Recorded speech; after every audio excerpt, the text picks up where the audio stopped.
TDP నేతలు ముఖ్యంగా ఇద్దరి పేర్లు చెబితే అగ్గి మీద గుగ్గులమైపోతారు. అది కొడాలి నాని, రెండు వల్లభనేని వంశీ. ఎందుకనంటే వీళ్ళిద్దరూ రాజకీయాలకు అతీతంగా చంద్రబాబు గారి మీద, భువనేశ్వర్ గారి మీద చేయకూడని అనేక విమర్శలు చేసి అసెంబ్లీ సాక్షిగా చంద్రబాబు గారి కంటతడికి కారణమైన వ్యక్తులు. అందులో మొదటి వ్యక్తిగా వల్లభనేని వంశీని చెప్పుకోవాలా. అయితే వల్లభనేని వంశీ తెలుగుదేశం పార్టీ గుర్తు మీద గెలిచి తర్వాత జగన్మోహన్ రెడ్డి పంచన చేరాడు. వాస్తవానికి ఆ రోజు ఎందుకు చేరాడంటే టీడీపీ మొత్తం ఖాళీ అయిపోతుందన్న ఉద్దేశంతో చేరాడు. మరి తర్వాత పప్పులేమీ ఉడకలేదు, నాలుగు గరుచుకున్నాడు. కానీ అప్పటికే జరగాల్సిన డ్యామేజ్ జరిగిపోయింది, వెనక్కి తిరిగి రాలేని పరిస్థితి. ముఖ్యంగా వైసీపీ పార్టీలో చేరితే మొట్టమొదటి కండిషన్ ఏంటంటే చంద్రబాబు గారిని ఇష్టం వచ్చినట్టుగా బూతులు తిట్టాలి, అవమానించాలి, ఘోరంగా హేళన చేయాలి. అది వైసీపీలో పెట్టే మొదటి షరతు. సో దాంతో పాపం వల్లభనేని వంశీ నోటికి వచ్చిన ఇష్టం వచ్చినట్టు మాట్లాడాడు. అసలు నీకు తిండి పెట్టింది, రాజకీయ భిక్ష పెట్టిందే తెలుగుదేశం పార్టీ అన్న సంగతి మర్చిపోయి ఇష్టం వచ్చినట్టు మాట్లాడాడు. అలాంటి వల్లభనేని వంశీ ఎన్నికల అనంతరం దాదాపుగా కనుమరుగైపోయాడు. ప్రస్తుతానికి టెక్సాస్లోనో ఎక్కడో ఉన్నట్టుగా అయితే ఒక సమాచారం అయితే అందుతుంది, డల్లాస్ వెళ్ళిపోయాడు అని చెప్పి చెప్తున్నారు. దానికి సంబంధించి ఫోటోలు కూడా కొన్ని అయితే సోషల్ మీడియాలో వైరల్ అయ్యాయి. అయితే ఇక్కడే అసలు కథ ఉంది. ఇప్పుడు వల్లభనేని వంశీ రేపు కూటమి గెలిస్తే గన్నవరంలో తన ఓటమి ఖాయం, ఆ విషయం స్పష్టం. అది వల్లభనేని వంశీ కూడా తెలుసు. రేపు కూటమి గెలిచిన తర్వాత తన పరిస్థితి ఏంటో ఆలోచించుకునే ప్రస్తుతానికైతే అక్కడికి పారిపోయినట్టుగా తెలుస్తుంది.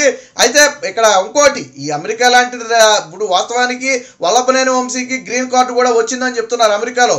వాస్తవానికి అక్కడ నివాసం ఉండాలి లేదా కంపెనీల్లో పెట్టుబడి పెడితే దాదాపు వల్లభనేని వంశీ 2 కంపెనీల్లో 20 కోట్ల రూపాయలకు పైగా పెట్టుబడి పెట్టి దాదాపు 200 కోట్లు అనుకుంటా సుమారు పెట్టుబడి పెట్టి అక్కడ గ్రీన్ కార్డు కూడా తెచ్చుకున్నాడు. దాదాపు కొంతమందికి ఎంప్లాయ్మెంట్ కూడా అమెరికాలో కల్పించాడని చెప్పి ఒక వాదన కూడా నడుస్తుంది.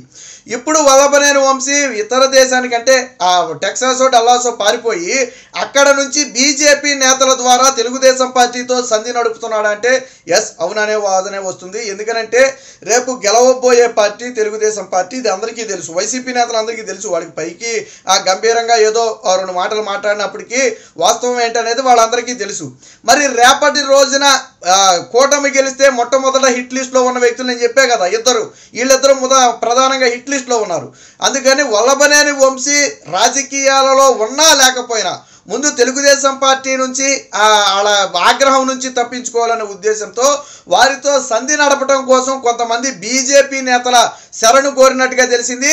నేను ఆ రోజు చేసింది తప్పే, కానీ తప్పని పరిస్థితుల్లో చేసినటువంటి తప్పు కాబట్టి నన్ను మన్నించాలి, అవసరమైతే తెలుగుదేశం పార్టీలోకి తీసుకోవాలని వల్లభనేని వంశీ ఒక ప్రతిపాదన అయితే బీజేపీ నేతల వద్దకైతే తీసుకొచ్చినట్టుగా తెలుస్తుంది. ఒక కీలక బీజేపీ నేత, ఎందుకంటే ఇప్పుడు బీజేపీ, టీడీపీ, జనసేన అలయన్స్లో ఉన్నాయి కాబట్టి బీజేపీ ద్వారా పావులు గదిపితే కనీసం తాను సేఫ్ అవ్వచ్చు అనే ఒక ఉద్దేశంతో వచ్చాడు. అందులో చంద్రబాబు గారి మనసేమో కొద్ది సున్నితత్వం కాబట్టి ఆయన క్షమిస్తారు అనే నమ్మకం అయితే ఉన్నట్టుంది. బట్ ఒకప్పుడు చంద్రబాబు గారు వేరు, ఇప్పుడు వేరు. రెండోది ఇక్కడ మర్చిపోయిన అంశం ఏంటంటే నారా లోకేష్ ఉన్నాడు వెనకమాల.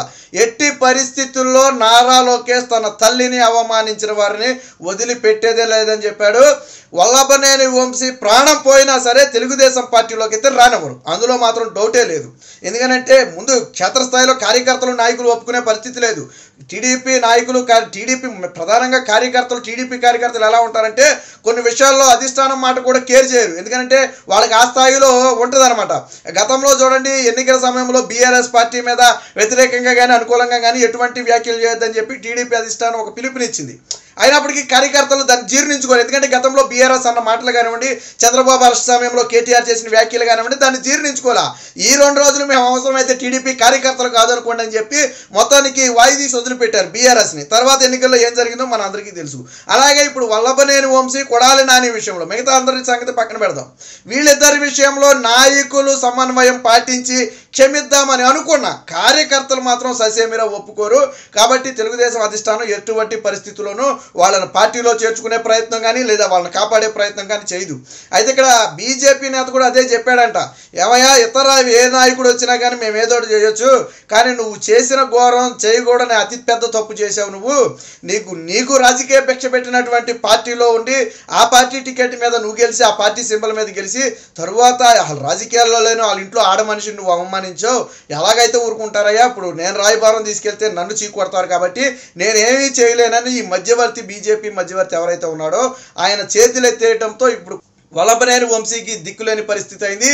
అయినప్పటికీ కూడా ఏదో ఒకటి చేసి ఖచ్చితంగా వాళ్ళ మెప్పు పొందాలి, కనీసం రాజకీయాల్లోకి రాకపోయినా వాళ్ళ ఆగ్రహానికి గురి కాకుండా ఉంటే చాలని చెప్పి భావిస్తున్నాడు. కానీ చేసిన తప్ప ఆషామాషి విషయం కాదు. భువనేశ్వర్ గారు ఎప్పుడు రాజకీయాల్లోకి రాకపోయినా భువనేశ్వర్ గారిని నారా లోకేష్ పుట్టుకను ఘోరంగా అవమానించిన వ్యక్తి. తరువాత జరిగిన డ్యామేజ్, అవమానించిన 24 గంటల్లోనే పెళ్లిపిక్కిన ఆగ్రహం చూసి ఒకంత భయంతో నేను ఏదైనా తప్పుగా మాట్లాడుంటే క్షమించండి అని చెప్పి ఒక క్షమాపణ అడిగినప్పటికీ కూడా అది క్షమించే నేరం కాదు. వేరే ఎవడో మాట్లాడితే అది వేరే విషయం. తెలుగుదేశం పార్టీలో పుట్టి నీకు అక్కడ నీ రాజకీయ జీవితం అక్కడ ప్రారంభించి తల్లి లాంటి భువనేశ్వర్ గారు నువ్వు అంత మాట అన్నావంటే, తండ్రి లాంటి చంద్రబాబు గారు నువ్వు అంత మాట అన్నావంటే నేను ఎవడో కూడా క్షమించే పరిస్థితి ఉండదు. మొత్తానికి ఆ వల్లభనేని వంశీకి అయితే భయం అయితే పట్టుకుంది. ఏదో ఒకటి చేసి టీడీపీ కాళ్ళ మీద అయినా పడి చంద్రబాబు గారు లేదా లోకేష్ గారు, లోకేష్ అయితే అసలు మాట్లాడటానికి అవకాశం ఇవ్వడం అందులో నో మోర్ డౌట్, చంద్రబాబు గారితో ఏదైనా అవకాశం కుదిరితే ఒకసారి మాట్లాడే అవకాశం కల్పించాలని చెప్పి ఆ వల్లభనేని వంశీ అయితే విశ్వ ప్రయత్నం చేస్తున్నట్టుగా తెలుస్తుంది. ఎందుకంటే అవసరమైతే నేను కాళ్ళ మీద పడైనా క్షమాపణ అడుగుతా. ఆ రోజు తెలిసి జరిగిందో తెలియక జరిగిందో నేను కాళ్ళ మీద పడైనా క్షమాపణ అడుగుతాను. అవకాశం ఇస్తే తెలుగుదేశం పార్టీలోకి వస్తాను, లేదంటే నా బతికేదో నేను బ్రతుకుతాను.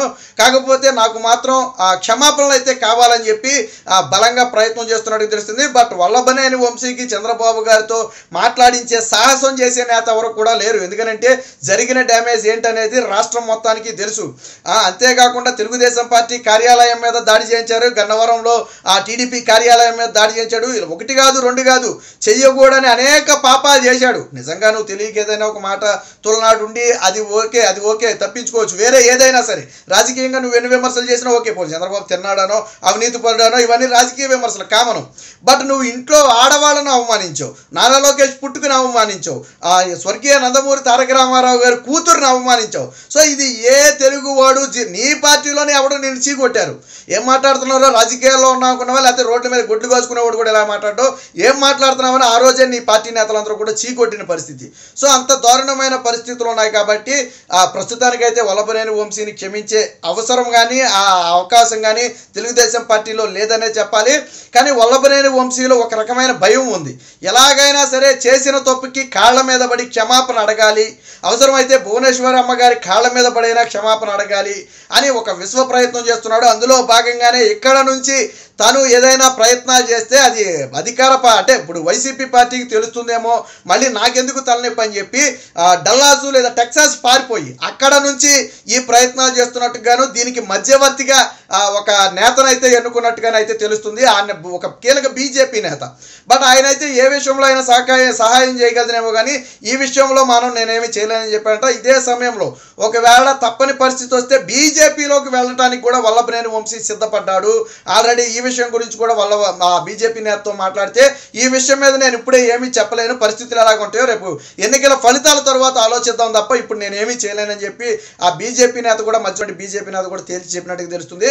మొత్తానికి వల్లభనేని వంశీ మాత్రం చంద్రబాబు గారి భువనేశ్వర్ గారి కాళ్ళ మీద పడి క్షమాపణ అడిగి కనీసం ప్రాణాలతో బయటపడాలని చెప్పి ఆ నిర్ణయానికి అయితే వచ్చినట్టుగా తెలుస్తుంది. మరి ఈ ఫలితాలు ఎంతవరకు ఫలిస్తాయి, తెలుగుదేశం పార్టీ ఏ విధంగా స్పందిస్తుంది అనేది వేచి చూడాలి.